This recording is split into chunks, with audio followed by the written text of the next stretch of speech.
Thank you for tuning in. My name is Billy here with Cordero Sound Studio. How to mix a song from scratch. I want to share about my mixing workflow with you. So this video is going to be for anyone that's just curious about learning more about mixing and what mixing is.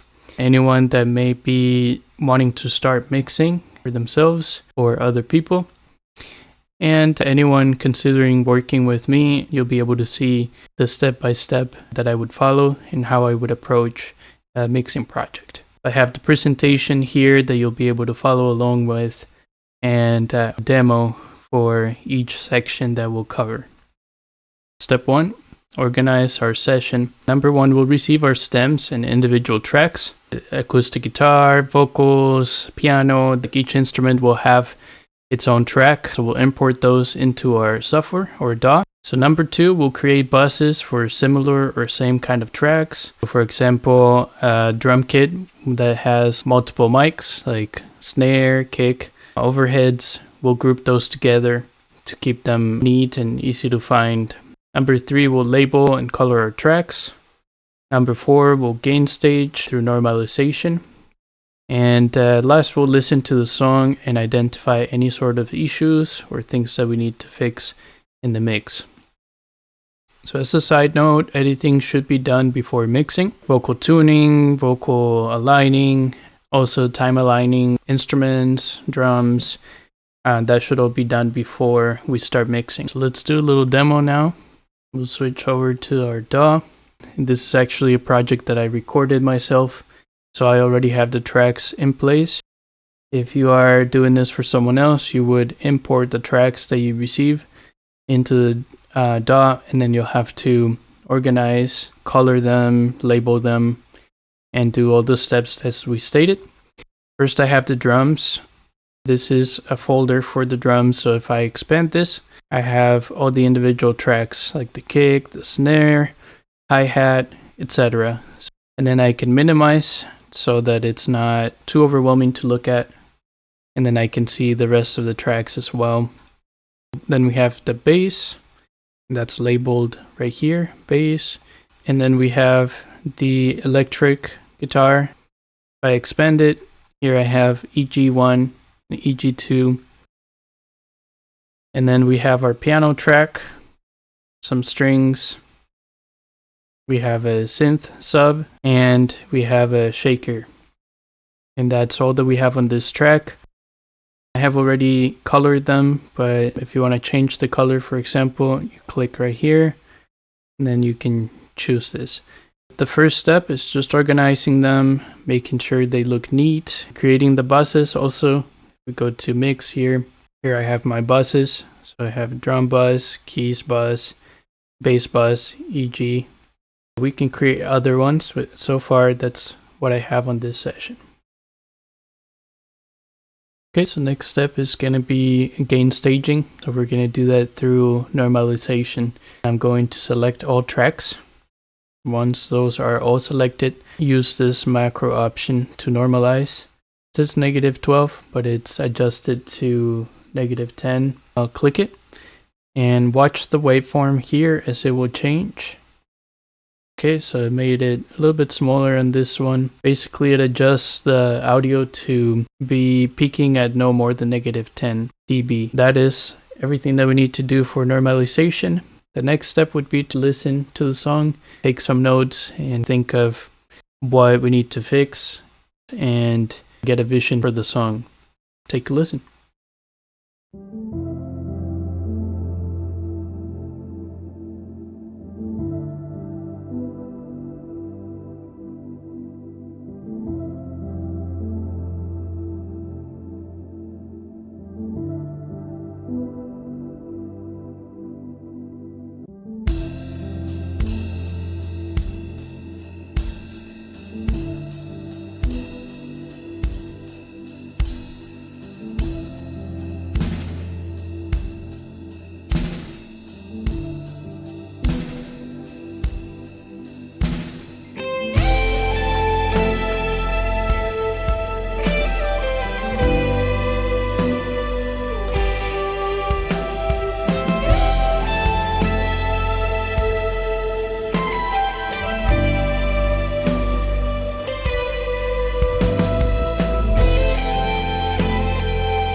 Step 2 is going to be a volume mix. To do that, we're going to bring all the faders down. Then we're going to choose one element to be the foundation. It could be the kick or the snare, or if we had vocals in this one, we could use the vocals as the main element. Then we're going to start bringing other elements up accordingly. We can make some decisions about panning. Also listen to the song and check the spectrum analyzer to see kind of where we're at. Back to the DAW, and we're going to demo the volume mix.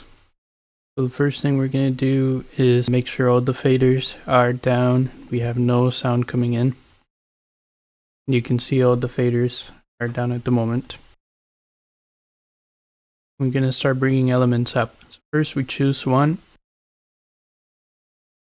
I'm going to choose the kick to be that main element. And we'll bring that to 0 dB. And I'm going to start bringing other elements up.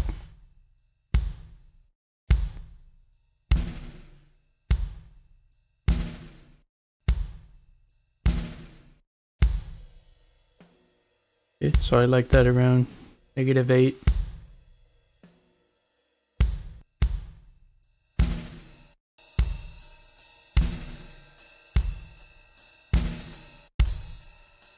I'm going to start with that one around -8.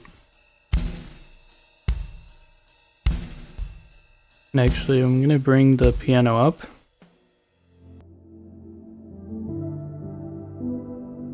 I definitely want this to be up a little bit, so I'm going to try it -1.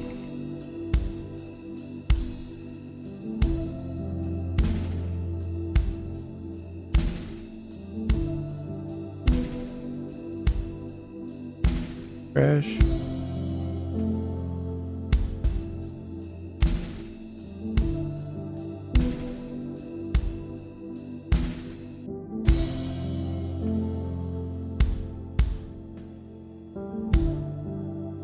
Try it around that.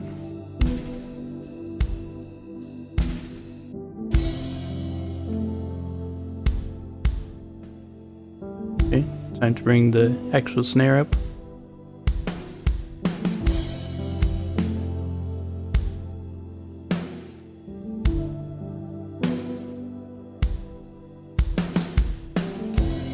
Yeah, I want it to hit hard, so probably around there.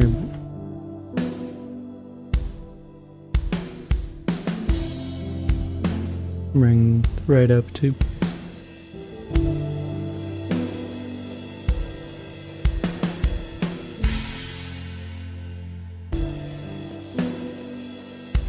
Okay, I like how that's sounding around there. Bring the electric up, which is going to be one of the main elements.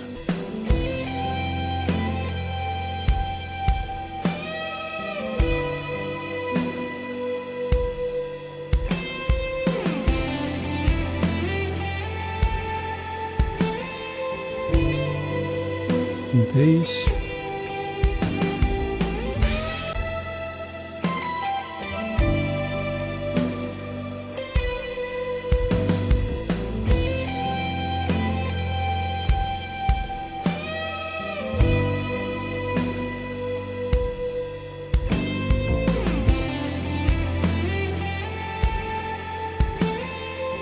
The strings.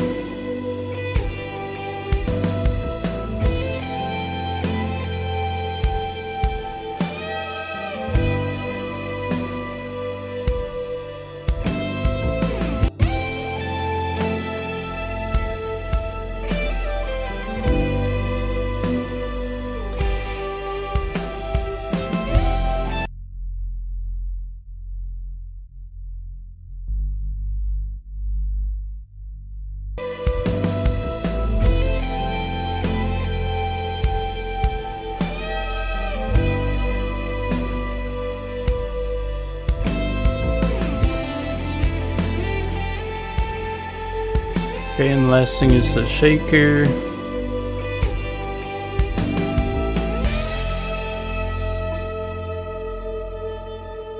Okay, so those are all the tracks. We have a good balance there.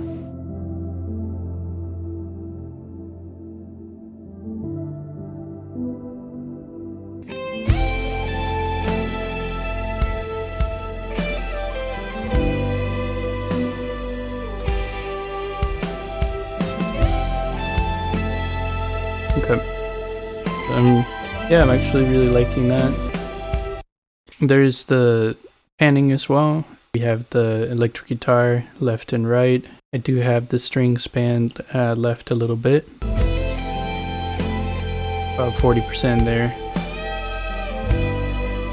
And bring the shaker to the right a little bit.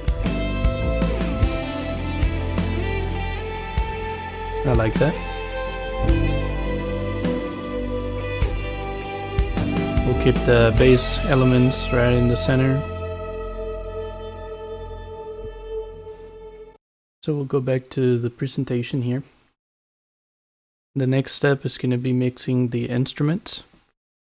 We're going to mute the vocals. We'll start out by checking the frequency balance. We want to focus also on how the kick and the bass are working together and look for any frequencies that may be clashing or masking. 3, we're going to focus on dynamic balance, whether we need compression, limiting, clipping.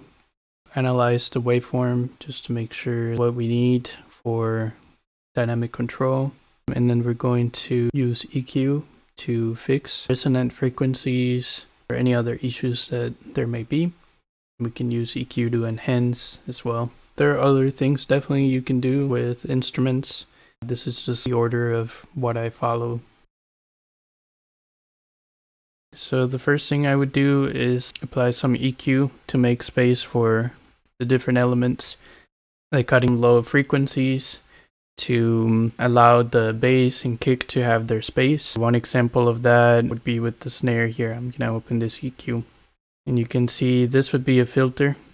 So it's kind of cutting the low frequencies under this. It's at about 150 Hertz.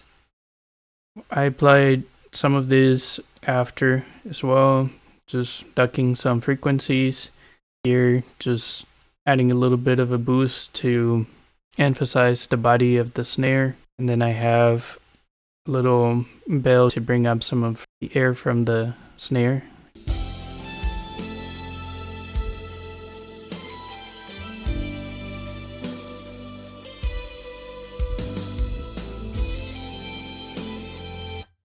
Just an example there with the snare. Another example here, this would be the electric guitar. So I'm again removing some frequencies below the 250. They just sound a little muddy there and didn't feel like needed that. And then here, this is a resonant frequency. So I did a more aggressive cut and then just lowered some of the energy here. I don't have much information right here. Anyway, so that's what I've done as far as filters and some other EQ. In this case, I used this type of EQ, which is parametric. You can see the frequencies. There's some other type of EQs that I may use, like a SSL channel strip or Pultec as well for tone. So there are definitely other options, but this is one of the more common types of EQ. For dynamic control, I'd like to sometimes use clipping. You can see here on the kick.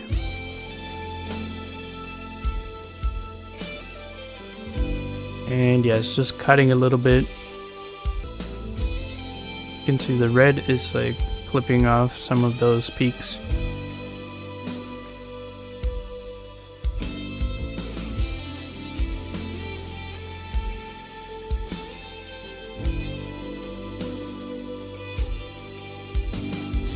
Okay, so that's on the kick. I have some limiting.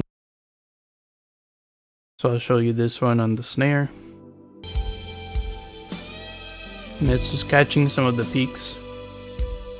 Just saving us a little bit of headroom when we look at the master. You can spot these things on the waveform here.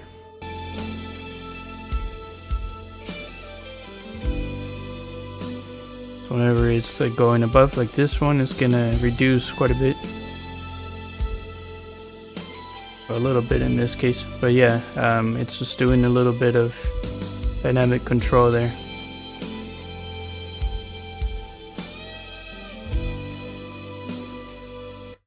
And of course you can use a compressor.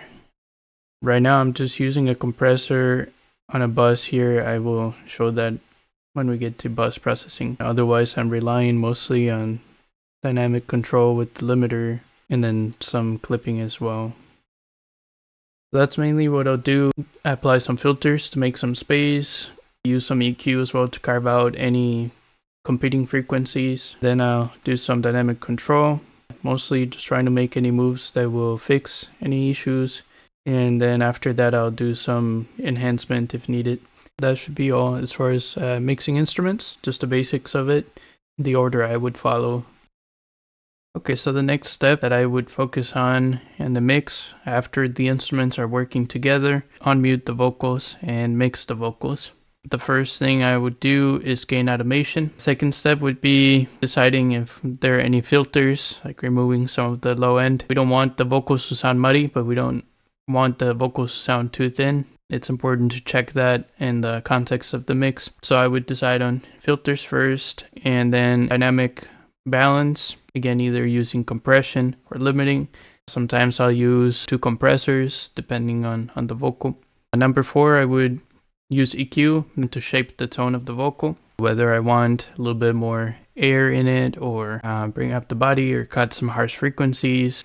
And then sometimes add some saturation. So those are the main steps that I would take for mixing vocals. So we'll go to the DAW now. I switched to just a vocal file I had. Purposely, there are a few things messed up here. We have this phrase here. This one right here is going to be something very sibilant. And here I purposely actually brought down some of the gain. But if someone were to go away from the mic, it captures a little bit lower volume. We can control this. This is for gain automation. Let's play this.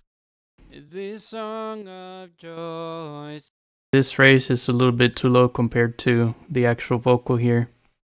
On Studio One, I can just cut the file and I can bring up the gain. And you can see the waveform change. That's probably about good. There's another one. To have that consistency, I would bring this up and kind of match the rest of the waveform.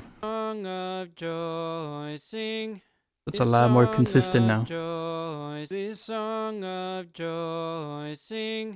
And another thing that I could use this for is for sibilance. This is just an S. So that's going to cut through. If it's bigger than your waveform, then that's a problem. So you can just cut that and bring that down. We don't want to bring it down too much. This song of joy, this song of... It already sounds much better. This song. That's how I would use gain automation. That gives us a more consistent vocal. And then the compressor will just target some of the peaks. It's not gonna be working too hard. That's what I'm gonna demo for the vocal. The EQing and dynamic control is kind of similar to the instruments. So I would follow the same path as with instruments. It's just I do instruments first and then the vocals.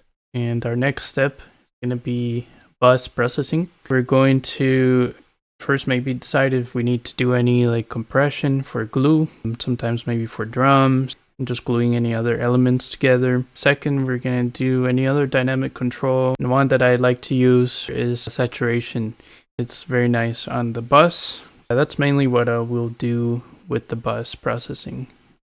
Let's go ahead and do a little demo on that. So I'll go to my buses here. The main one that I've done some work on is the drums. I am using bus compressor. Just kind of glue a little bit. You can see it's just barely moving, but it's yeah, just a little bit on that. Also, I have added another limiter. Do some final dynamic control on the whole kit. I think mostly when the kick and the snare hit sometimes is speaking a little bit higher. So that's my thought behind it, is to control that a little bit. And then I have some saturation. Just a little bit of more subtle saturation, and some odd harmonics here, just a little bit. So that's the type of processing I would do on the buses. I also did some tape saturation. And yeah, I just liked how that sounded on the electric. So that can be another type of saturation. Yeah, that's mainly what I would do for bus processing. Okay, so the next section is going to be effects. At this point, we should be happy with the mix in general. We're just going to enhance with reverb and some other effects like delay. We will create scent tracks. If you're not sure what a scent track is, basically it's a separate track where we place a reverb or a delay or any other sort of effect, and then we send audio to that track. Any audio that is received there will run through that reverb. You can use reverb to simulate any kind of room in different sizes, like a hall, a chamber, room. Or you can use something that's more about style, to something that adds a cool effect. So typically I will either use a de-esser if it's like reverb for a vocal, just to control some of the harsh frequencies or sibilants. You can also use an EQ after the reverb to make sure we're cleaning up some of the frequencies as needed. So we'll go ahead and do a little demo for this. I will show you the scent tracks that I've created. So I have one for the drums, and I labeled that drums verb. I also have an instruments verb. I'm going to send most of the instruments to the instruments verb, and I'm going to send the drum kit to the drums verb, except for the kick. I'm also not sending the bass into the instruments verb. On the drums, for example, I have added Valhalla vintage verb. This is a chamber space, not a lot of decay. If I solo that here, you'll be able to hear that sound. This is just a reverb.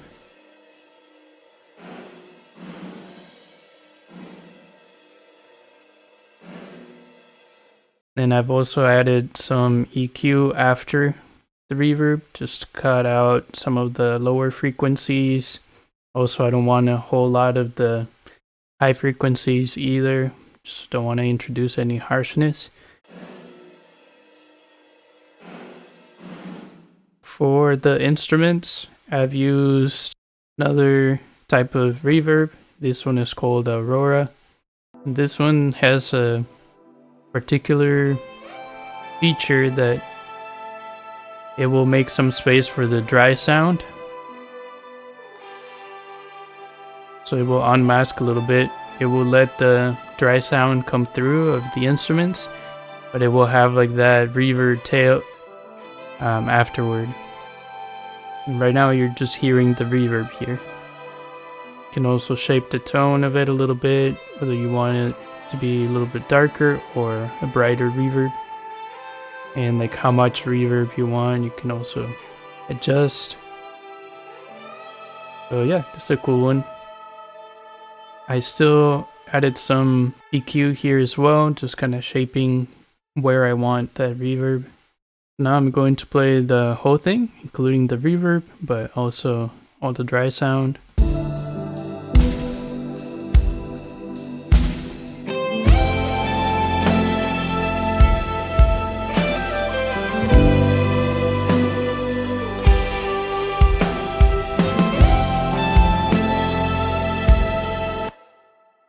After we have everything dialed, select both here and bring them down, and we can hear it without the reverb.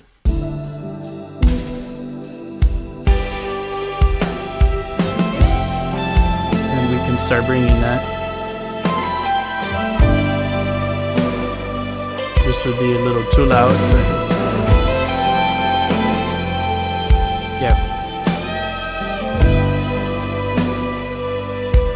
But again, I think I've settled for about -8. Sounds good to me. So if we had a vocal to work with, I would probably add a vocal verb as well, and then also a vocal channel for delay. You can also add some saturation to the reverbs. I mean, you can do anything. This would be one of the last stages on my mix to just add that extra emotion or enhance a little bit, like a 3-dimensional feel once you add those. And yeah, it's really awesome. It's probably one of my favorite parts of mixing as well. Okay, so we can move on to the last stage on the mix, and this is going to be for any final adjustments. You would do things like volume automation and effect automation. So more reverb or less reverb, you can automate that throughout the mix. Same with the volume. For the different sections, maybe there's an element that you want in a verse, but in the chorus you want it to duck down. You can do some volume automation for that. We'll listen to the song one last time. I'll show the spectrum analyzer that will let us know what our frequency balance looks like. And then if we're happy with it, then basically the mix is done. So we would bounce the mix to a WAV file, and then it's ready for mastering. These are all the steps for completing a mix from scratch. I hope you enjoyed this video and it was helpful to you. Thanks again for supporting just by being here. If you're considering working with me, please reach out through corderosoundstudio.com, or you can find me on Instagram. Just send a message there as well. So I'll leave you with one last listen through the song, and yeah, let's make some music.